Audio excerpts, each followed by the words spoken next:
नमस्कार दोस्तों, the famous stories of the world में आपका स्वागत है। स्टोरीज की श्रृंखला में आज मैं आपके लिए लेकर आया हूँ हिंदुस्तान की एक ऐसी अजीम कहानी जिसके बाद या जिसकी घटना के बाद हिंदुस्तान के इतिहास का या भारतीय इतिहास का जो रुख है वो पूरी तरीके से बदल गया। तो ऐसी घटना है ब्लैक होल ट्रेजेडी। देखिए, 1707 में जब औरंगजेब की मृत्यु हो गई, उसके बाद मुगलों का सूरज डूब रहा था और इस डूबते सूरज के कारण अलग अलग सूबों में अलग अलग सत्ताएं स्थानीय नेताओं नवाबों के हाथों में चलती जा रही थी। इधर ब्रिटिश ईस्ट इंडिया कंपनी के पास भी कुछ फोर्ट थे। ब्रिटिश ईस्ट इंडिया कंपनी के पास में एक फोर्ट था, फोर्ट विलियम। ये फोर्ट विलियम जो फोर्ट था वो था कलकत्ता में। देखिए, वो एक दौर था 1707 के बाद का या औरंगजेब के बाद का, जब बंगाल एक इकोनॉमिक पावर था और यूरोपियन कंपनियां जिनमें ब्रिटिश फ्रेंच थी, ये उस बंगाल पर कब्जा करने के लिए लालायित थी और परस्पर संघर्ष कर रही थी। तो यहाँ अंग्रेज और फ्रेंच नीतियों के बीच व्यापारिक प्रतिस्पर्धा चल रही थी और इस व्यापारिक प्रतिस्पर्धा को जीतने के लिए तथा बंगाल की इकोनॉमी को अपने कंट्रोल में करने के लिए अंग्रेजों ने फोर्ट विलियम की सुरक्षा कड़ी कर दी और उसकी किलेबंदी करनी प्रारंभ कर दी। लेकिन बंगाल के नवाब इस स्थिति को समझते थे कि अंग्रेज ये गलत कर रहे हैं या यूरोपीय कंपनियां ये गलत कर रहे हैं। उन्होंने यूरोपीय कंपनियों को ये जो नया काम था, घेराबंदी थी, फोर्ट विलियम का जो घेराव था, उसका कारण पुकार इनको बंद करने का आदेश दिया। लेकिन फ्रांसीसियों ने तो अपने कार्य बंद कर दिए, लेकिन अंग्रेज इसको बंद नहीं कर पाए और न ही कोई संतोषजनक जवाब दे पाए।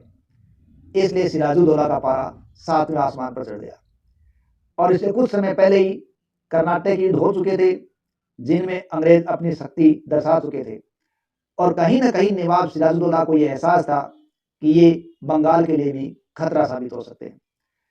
इसीलिए सिराजुद्दौला 50,000 की फौज, गोला बारूद और हाथियों के साथ कलकत्ता की तरफ बढ़े और 16 जून को वहां पहुंचे।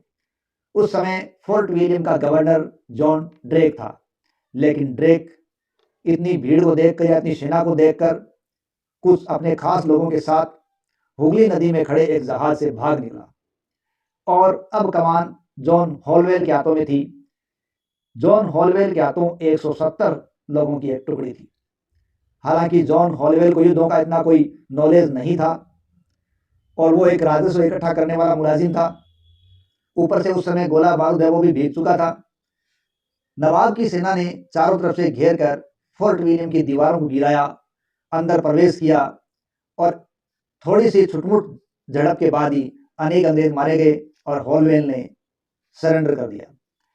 जब हॉलवेल ने सरेंडर किया तो जॉन हॉलवेल को हाथ बांधकर सिराजुद्दौला के सामने लाया गया और सिराजुद्दौला ने उसे नरमाई से पेश आने का वादा किया।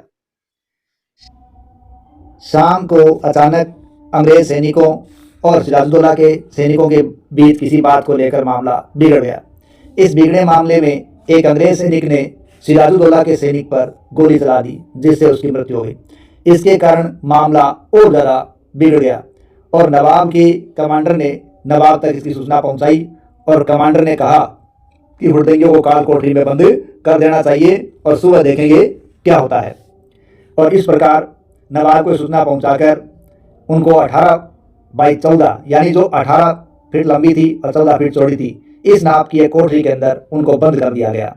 देखिए, ये कोठरी फोर्ट विलियम के बेसमेंट में बनी हुई थी और जो हॉलवेल था वो 170 लोगों की कमान को लेकर डटा हुआ था, लेकिन उनमें से काफ़ी लोग मारे जा चुके थे।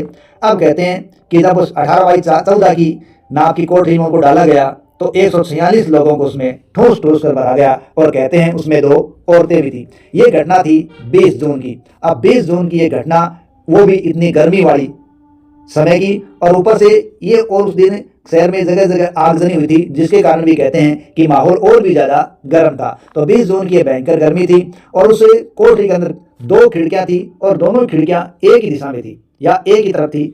इसलिए उस कोठरी में ज़्यादा समस्या आने लग गई। 9 बजे तक तो ये मामला बिगड़ने लग गया और लोग बेहोश होने लगे। क्यों? क्योंकि वेंटिलेशन का कोई माध्यम नहीं था। अब कहते हैं कि जॉन हॉलवेल ने पानी मांगा, तो कहते हैं कि जॉन हॉलवेल तक एक सैनिक पानी लेकर आया भी, तो जॉन हॉलवेल ने खिड़की में से ही जो सरिया लगे थे उनके बीच में से अपनी हेड में पानी डलवाया, लेकिन वो पानी पीछे पहुंचाता उससे पहले वो पानी तो बूंदों बूंदों में बिखर गया। क्यों? कि उसके लिए छीना झपटी हो गई। तो इस प्रकार उन लोगों की प्यास बुझने की बजाय और बढ़ती चली गई और कहते हैं कि वहां चीख चिल्लाहट मच गई। और तो और यहाँ हॉलवे ने सैनिकों को लालच दिया कि वो 1000-2000 उनको रुपया देगा यदि वो उनको कालकोठरी से बाहर निकाल दे। हालांकि सैनिकों की हालात है वो नवाब के सैनिकों से छिपी हुई नहीं थी, लेकिन रात हो चुकी थी। अब रात को इसकी जानकारी नवाब को जाकर देने की हिम्मत किसी के अंदर नहीं थी। इस प्रकार वो रात भर उस कोठरी के अंदर रहे और अगले दिन सुबह जब नवाब को इसकी सूचना दी गई तब नवाब ने कोठरी को खोलने का हुक्म दिया और जब 21 जून को सुबह कोठरी खुली तो उसमें 23 लोग जिंदा थे, वो भी अधमरी हालत में थे। और इन्हीं 23 लोगों में एक व्यक्ति था हॉलवेल, जिसने बाद में इस घटना को लिखकर मद्रास ब्रिटेन में पहुंचा दिया और पूरे ब्रिटेन में इस घटना को इस प्रकार से प्रचारित किया गया, इस घटना को गढ़ा गया और लोगों के मानस में यह बिठाया गया कि भारत पर कब्जा करना जरूरी है या भारतीयों ने ब्रिटिश सैनिकों के साथ ऐसा कार्य किया है तो उनसे बदला लेना जरूरी है। इस प्रकार भारतीयों के खिलाफ इस घटना को ताना बाना बनाकर पेश किया गया। जिस प्रकार अनेक इतिहासकार कहते हैं कि ये घटना थी नहीं बल्कि ये एक बनाई गई घटना थी जिसको बंगाल को कब्जा करने के लिए इस्तेमाल किया गया था। तो इस ब्लैक होल ट्रेजेडी के कारण इतिहासकार ऐसे बताते हैं कि 146 लोगों की बात जिनकी की गई है, जिनकी जानकारी हॉलवे ने दी है, तो उनमें से केवल 56 लोगों का रिकॉर्ड है वो सामने आया था, बाकी का तो रिकॉर्ड ही सामने नहीं आया। और कुछ इतिहासकार कहते हैं कि ये दिन भर की घटनाओं के अंदर या शुरुआती घटनाओं के अंदर काफी लोग मारे जा चुके थे, उनको भी इसमें शामिल कर लिया गया होगा संख्याओं के अंदर। बाकी एक कालकोठरी में इतने लोगों को बंद करना आसान काम नहीं था। यदुनाथ सरकार कहते हैं कि अधिकांश लोग तो मार दिए गए, अतः 146 लोग किसी भी दृष्टि से नहीं हो सकते। और वहीं विलियम डेरिम्पल के शोध के अनुसार तो मात्र 65 लोगों को ही ब्लैक होल या कालकोठरी में डाला गया था, जिनमें से 21 लोगों की जान बच गई थी।